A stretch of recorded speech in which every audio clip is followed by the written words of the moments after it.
Hello, everyone. Welcome to another episode of the Evolve podcast.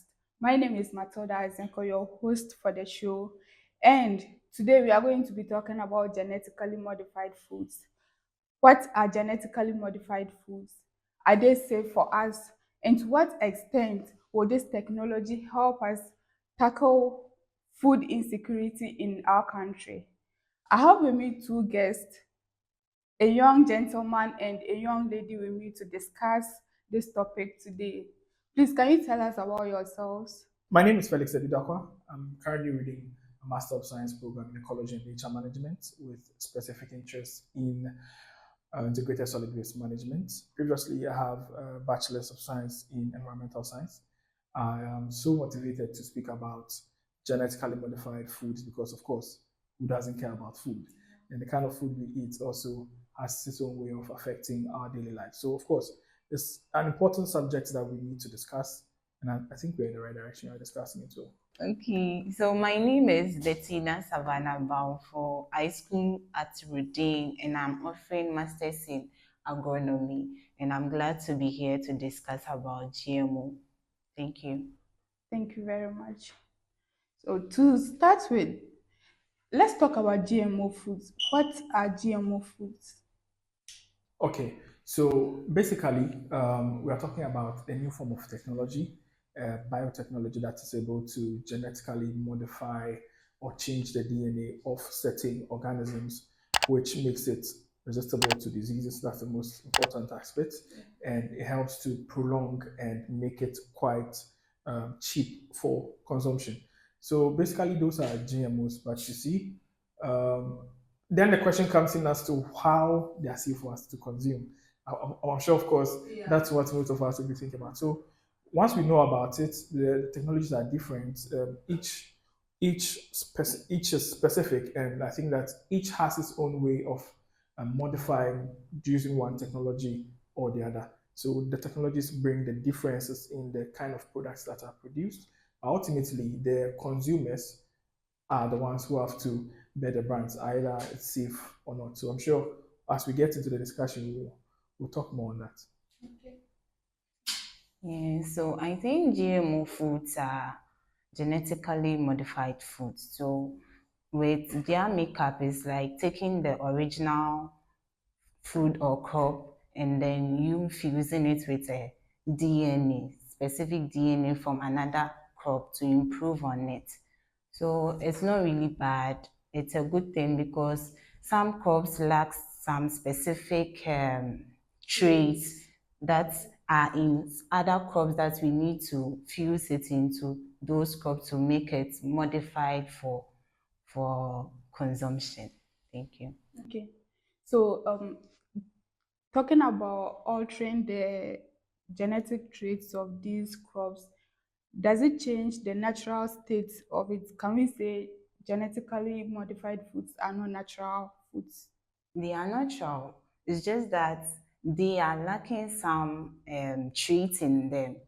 So let's say tomato, for instance. We know that tomato is perishable. So the scientists, they looked at the perishability of tomatoes and they want it to last long. And so in that case, they brought a gene that can cater for this perishability and prolong the shelf life of the tomato. So it's not really a bad thing. It's solving a problem in the tomato to make it last longer. I also would say that it's natural. For instance, like she mentioned, the tomato issue. But that's where I also would disagree because, of course, we also have natural instances where you can improve the shelf life of tomato without necessarily having to alter its gene. The thing is that we really have not had GMOs in the system for that long. GMOs were only introduced in the late 90s and getting to the early 2000s. We had the prevalence of them, especially around America and now to most parts of the world. The thing is, with the consistency of GMOs, with how we have used them, certainly there will be effects. And those are the things that we may want to get into, I'm sure, in the later part of the discussion. Where I disagree is that we need to find the natural means of improving the shelf life of the particular product. For instance, the tomato. We need to introduce, for instance, organic fertilizers. There have been instances where several studies have shown that certain crops, when grown with organic fertilizers, they have a higher shelf life compared to certain crops which are grown with inorganic fertilizers. So naturally, you just have to harvest the fruits, the tomato fruits, put it down, and then you just have to wait for the time that it naturally decomposes. And it will surprise you to note that the ones that are grown with the natural um, or the organic fertilizers, or in this case, the compost, is able to be sustained for at least 2 weeks, a longer period than the ones that are, if you like, used by inorganic fertilizers. So I think that is one of the ways that we should also look at, in as much as we are trying to prevent diseases from spreading among the particular crop type. We should also be thinking about the end effects. There's a study that is currently being talked about mostly in America, and one of the people who propounds this theory, if you like, is the President Donald Trump, and it's about autism. I have no research or background to this, but he believes so strongly that it is certainly about the things that they have been eating. So, for instance, according to him, and again, according to him, um, one in it used to be 1 in 100,000 or 200,000 babies would have autism if you're talking about autism in 1980 or around those times. But currently, you have about more than 1 in 100 cases. So if you take any 100 children in America, at least you have about one or more who suffers autism. And he believes strongly that it's about some of these things. You know that these technologies, they'll start there. And once they start there, we are going to be part of the end consumers as well. So that's one of the things that I think I wish to introduce by biasing here. I am of the view that we can have an organic way, we can have a natural way of prolonging shelf life, helping crops to be disease resistant, and then we can better ourselves either than genetically modifying foods, which we have not seen directly. If I talk about directly, I'm talking about with the long-term effects. We have not seen them, and we have not directly been able to pinpoint which really are the direct effects of them.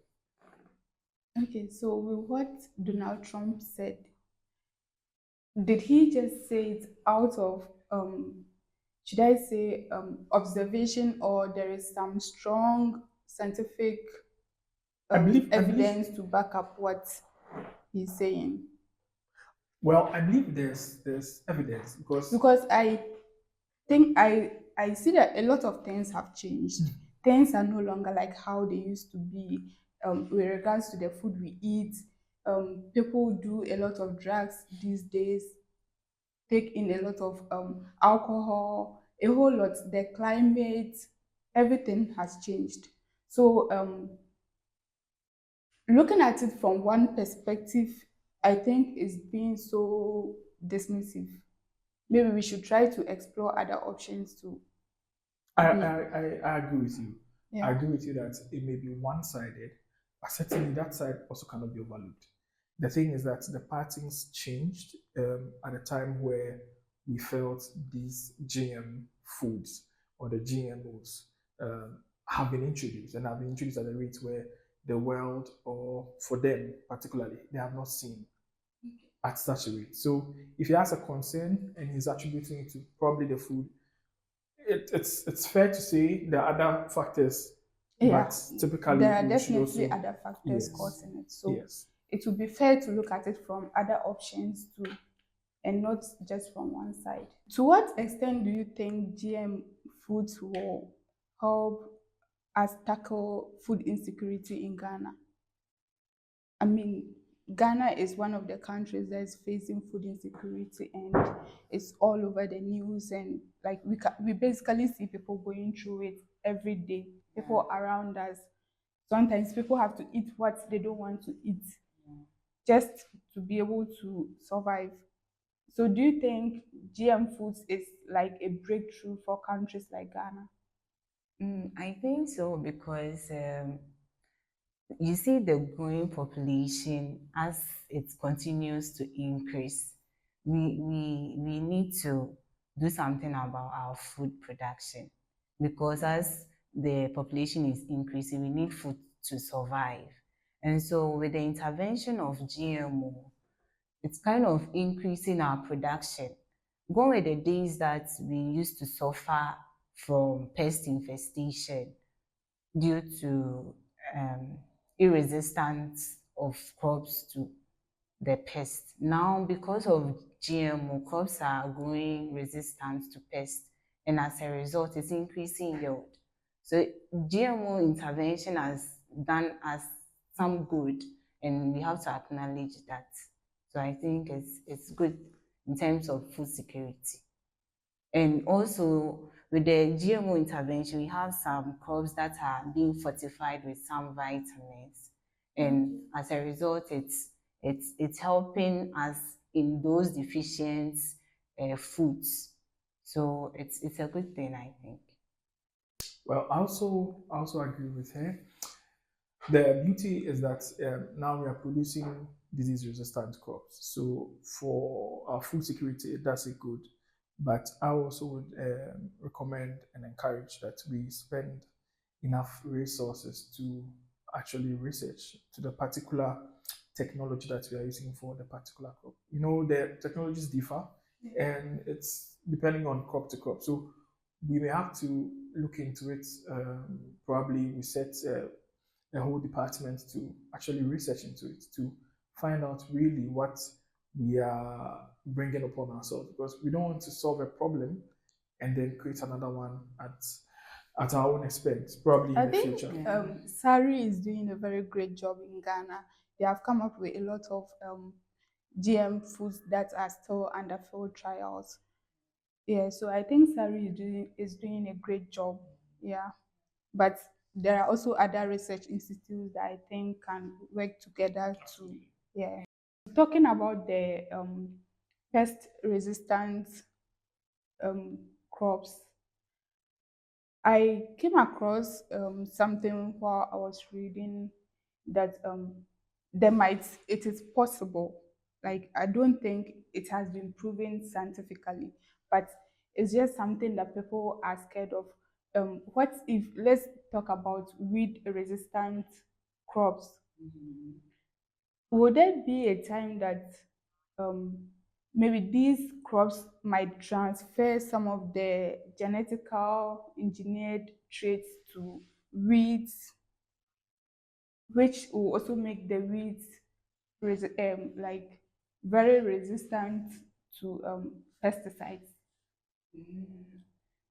Okay, if I may, I think the genes are not going to be transferred to the humans, or for instance, the animals, if you like, who are going to be consuming them. Consuming it. That is one of the, of course, that's one of the upsides of this whole GM intervention.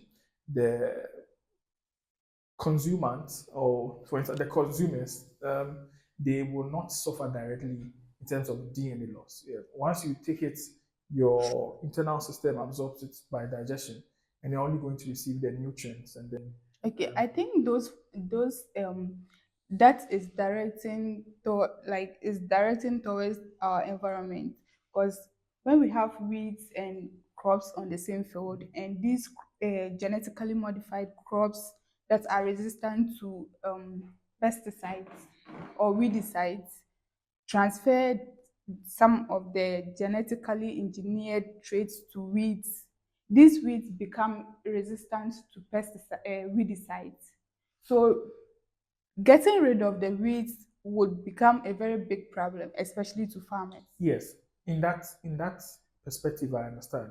I thought you were referring to the consuming, but then, for instance, if there is a particular parcel of land where you have GM foods that are being grown there, and of course you have, for instance, like you mentioned, natural or weeds also around, and there's a means of transfer from the GM food onto, and certainly they are becoming also resistant, and it will be also a challenge for the farmers, because of course they have to use a lot of manual work, and it's also go into their energy and their And time with that will be manual spent. work, I think we can all attest to the fact that people that are into commercial farming will find it very difficult to Yes.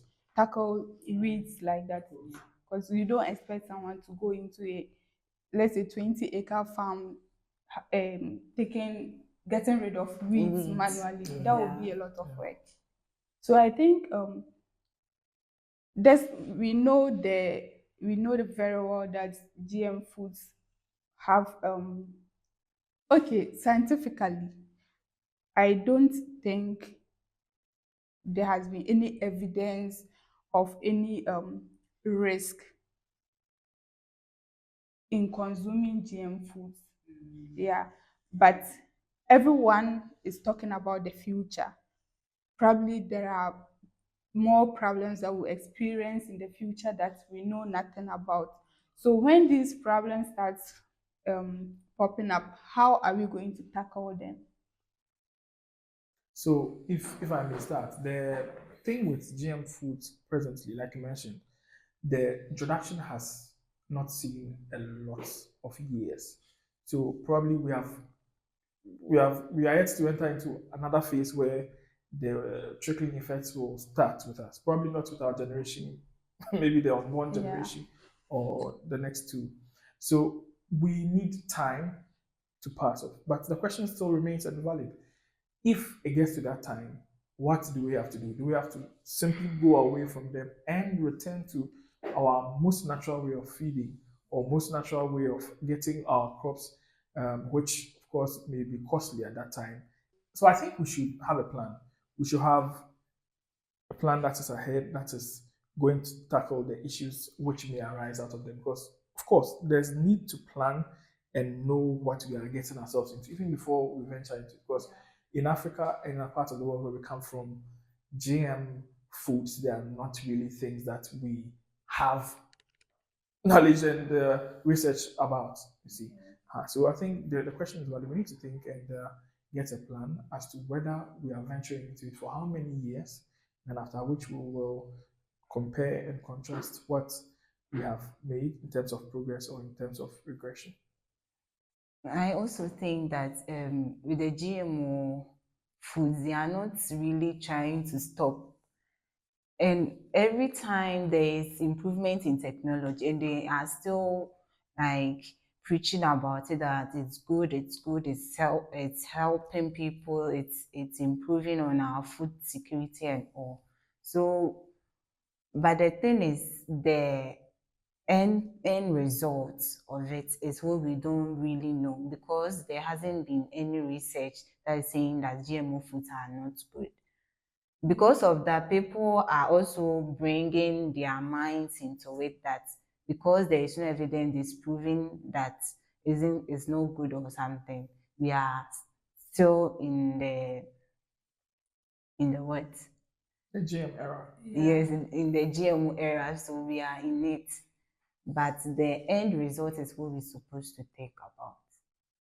I'm in support with you people because I think we in particular, especially Ghana as a developing country, we are not very much advanced when it comes to technology. So these people come up with their new technologies, and once we hop on them without doing our research properly, when the problems start coming, they have ways that they can easily get solutions to these problems. And we will now have to sit back and wait for them to get their solutions and then also help us. So I think with even though GM foods is a very good technology that we think it will help our country and everyone, but we should just do our research very well. As you said, we should invest so much into our research to be sure of what we are getting ourselves into. With labeling of GM foods, are you in support of it? Yes, Why? because not all people like GM foods. And if it's not labeled, you can't identify whether this is GMO or this is not GM. So if it's being labeled, people who are cautious about their religious beliefs around GMO foods and all that can choose to take it or reject it. So our mothers in the market that sell their cowpea in a big bowl with the small container that they use to Yeah, measure yeah, one bowl, two alone bowls. kind How of do things. they label GM foods? For them, they wouldn't know.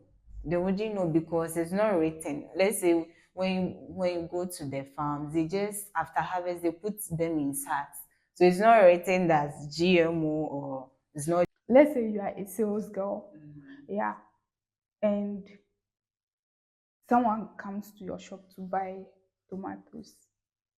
The person is not educated. How do you explain to the person in tree that this is a genetically modified food and this is um, a non-genetically modified food? How do you explain how the person will definitely ask you questions. Why, like, what is the difference? I don't see any difference. I don't see anything like wrong with these two food. I see tomatoes. So how do you explain to um a layman that this is a genetically modified food and this is not? I mean, in tree. In tree. Yeah. Okay, so if it's in chi, you can say boa in tooth.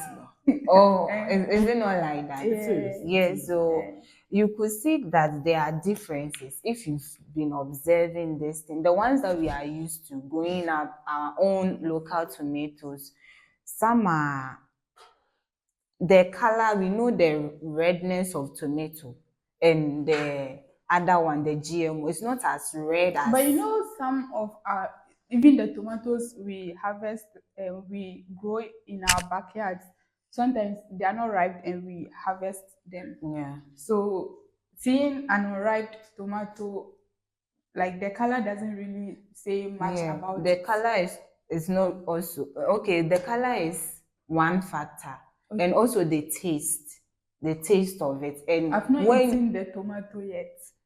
Like it's, I'm yet to you buy are here it. to, so Yes. we can cut it into So you cut halves. it for Yes, everybody and to then I taste. can show you the difference from there.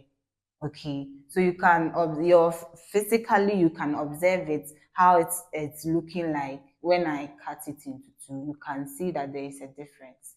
So let's Maybe if say we had, we have tomatoes from farm A, farm B, farm C, mhm, all are non-genetically modified tomatoes. They might all have different tastes. Are non, you getting what I'm saying? Non-genetically modified tomatoes don't have the same taste. So it's but going to be normal for non-genetically modified tomatoes to taste different from genetically modified tomatoes. Well, I think I also disagree. The thing is, like you're saying, the first instance is the color. The color will not lie because, of course, we know the type of tomatoes that we grow in our farms and the ones that come from outside. So, if you export tomatoes from here to Ghana, the color will definitely reveal itself as a foreign brand because our women in the market they know the tomatoes they buy from the farms and the trucks that bring them to they know it. So that's one point. And then the second point about the labeling, I also agree. We should give consumers the choice for them to choose what they want to eat. We don't have to impose. So, for instance, if I go to the supermarket and I'll come back to the market setting, yeah, if I go to the supermarket, I should be given the choice to choose whether I want to buy a GM food or want to buy the ordinary, or for this case, the usual one. Why don't I get that same right when I go to the marketplace or when I go to Abobloshi or whichever market I go to? yeah, If I get that right in the supermarket, I certainly should have that right in the marketplace. So we should have a training. In fact, we should have, Exactly. That is what I wanted to hear. First of all, we have to educate our people of course, because I can't just like when you walk up to let's say a supermarket, a sales girl explaining to someone that has not even been to class one that this is a genetically modified food and this is a non-genetically modified food is going to be a very difficult thing to do, Yes. because this person has never even heard of what you are talking about. So how does he accept what you are saying? But And I think moreover, it we all know starts from Ghana. We there. know Ghana. People love cheap foods, yes. and we know genetically modified foods are very cheap. A lot of people will definitely go for the cheap food, not because they want to eat genetically modified food, but because they've seen that it's very cheap. So in a way, it's also like miscommunication, and they end up taking the wrong choice, which, like, I don't know if I'm. Yeah, I agree with you, and I think I understand.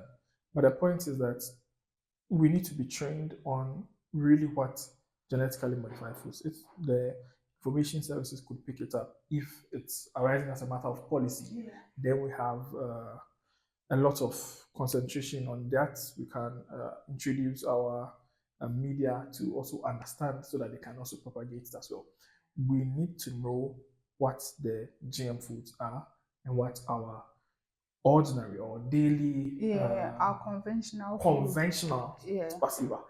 What's our conventional Yeah. foods also are. We need to be able to choose between what we want to eat. Yeah. So for those in a marketplace, they also need to know.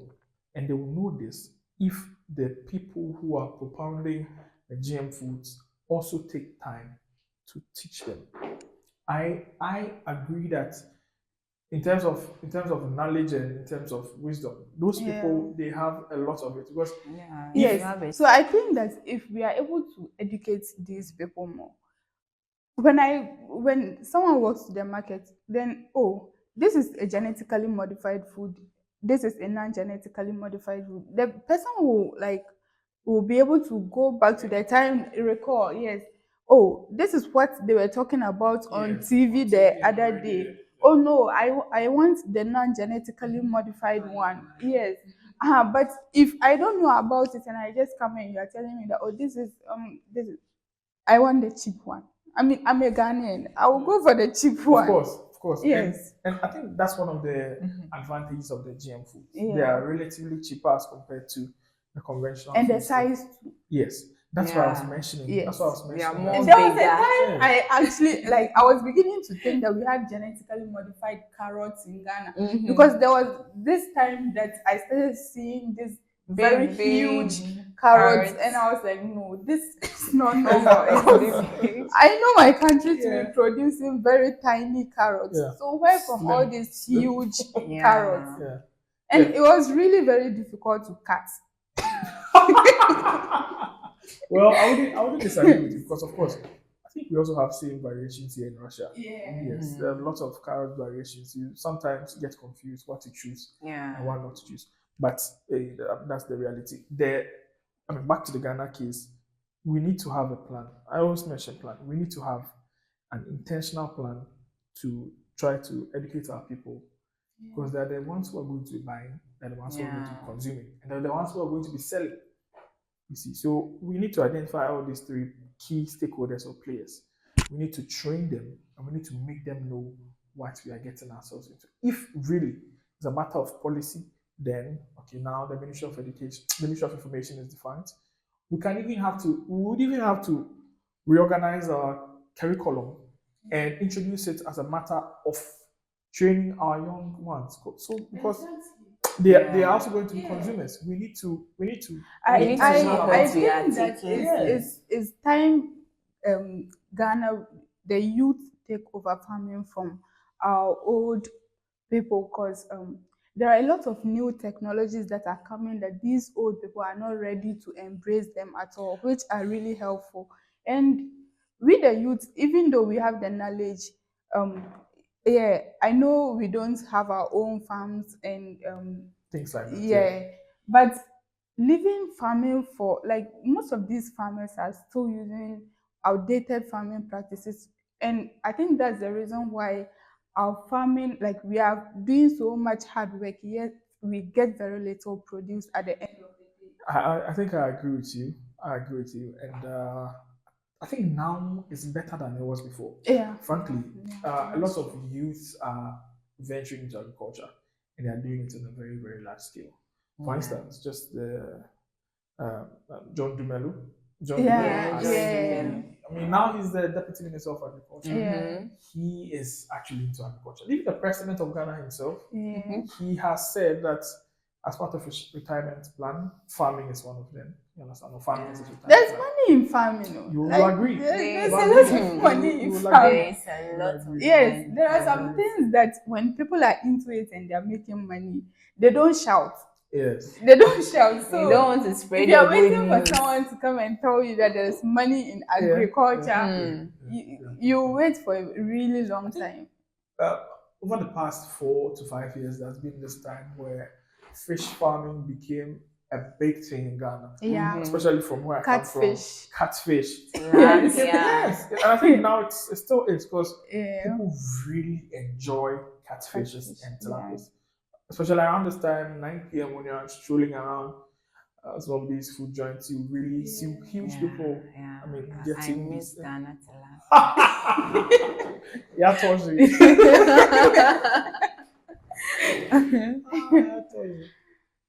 Do you remember how life was like before the introduction of this new technology? Because I remember those days, my grandmother, she'll go to the farm and like the whole family, after we harvest, then I don't know how they used to do the selection, but they just select some of the produce and they hang them on our zincs and dry them very well.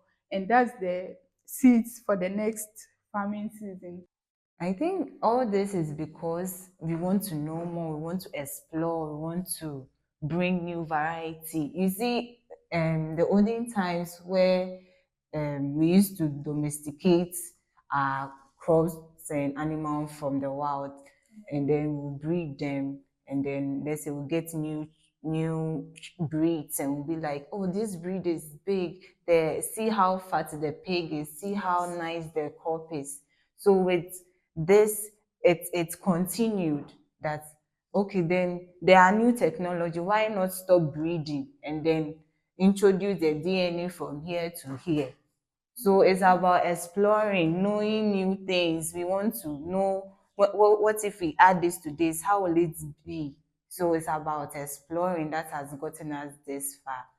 The olden times was good, but now it's kind of a little better, I if think I it's our should say. population. And Well, I wouldn't fault our people so much. The population is growing, yeah, and of course, we need to produce so much to feed them because Charlie, hunger is not a nice Oh, thing. hunger is not a nice thing, Hunger is not nice, Charlie. and to be able to get food to eat also at some point is good. It's good for your body. It's good for everybody. People who don't have food to eat, they turn into thieves. Yeah. So that is one of the things we have to know that it's part of our population growth that's giving us all these problems. But with the technology being introduced, I think the advantages you have mentioned already, they still hold. They have provided us with more disease-resistant variety of crops, and also they have helped us to understand that now we can have a very high shelf life of some of the products that we have produced, which didn't be the case previously. Yeah. Previously, you wouldn't have tomatoes spanning over a month. Mm-hmm. Yes, I Yeah. mean the best it goes is 1 week, some 8 to 1 week, 9 days. 3 days. You understand? So that has been the practice, and that's been how it was done. But now, even when you have the tomato in your hand, the texture, it feels it's hard, Yeah. but it's ripe. Yeah. And the local or the conventional one that you used to have, you determine sometimes its ripeness when you touch it. Mm-hmm. Sometimes it's soft. And these avocado that you can see, avocado pears, stuff. Yeah. Previously, it has to be soft Before before you you can can say it's ripe. But now it's hard. But when you cut it and you It's eat ripe. it, that's what we have ventured Yeah. into. So, I mean, we need to understand it's because of the times and of course the technologies that have come. We also need to make use of those technologies because technologies came applying science to make life easy Easy. and very good for all of us. Yeah. Yes, that's what I think. 10 years from now, how do you see this technology improving on our food security in Ghana? 10 years from now, 2035. Yeah. By 2035, I want to see a Ghana that knows, number one, number two, that has been trained on the implications of venturing into gyms, though the technology has already been introduced, but we really need to get into it as a matter of policy, whether it's something the government or subsequent government would like to consider venturing into massively with fundings into its research and how to make the process or the technology more purposeful and useful to suit us. Because we are more traditional. Ghanaians, like some other Africans, we Very very traditional, like traditional and we Yeah. like our highly methods. resistant to change. Yes, Yes. yes, yes. Yes, yes. So we need that. We need that. Yeah, I also agree with what my colleague just said because we have to educate our people about this GMO. They have to be well educated because some people are still in their superstitious beliefs that no, this is abnormal. This we are deviating from nature. But we should look at the good thing it's bringing to the table before we start judging GMO foods. Is it really helping? Is it really solving issues? Before we come and say it's deviating from normal. We all know it's deviating from normal, but it's kind of doing us more good than harm. So have to weigh the pros and cons of it. I think the National Biosafety Authority is doing a great job, and the other research institutions too. So I also think that creating more awareness is very important, especially with those that are not educated, our farmers, and even the consumers that are not into agriculture. We have come to the end of today's discussion, and I want to thank my guests for taking time off your schedule to join me on this You're welcome. episode to have this impactful conversation. So don't forget to subscribe to our YouTube channel and like, comment, and share our videos with your friends. Keep us posted. Any topic that you want us to talk about on the next show, you can write it in the comment section. We love you and have a great week. Bye. Bye.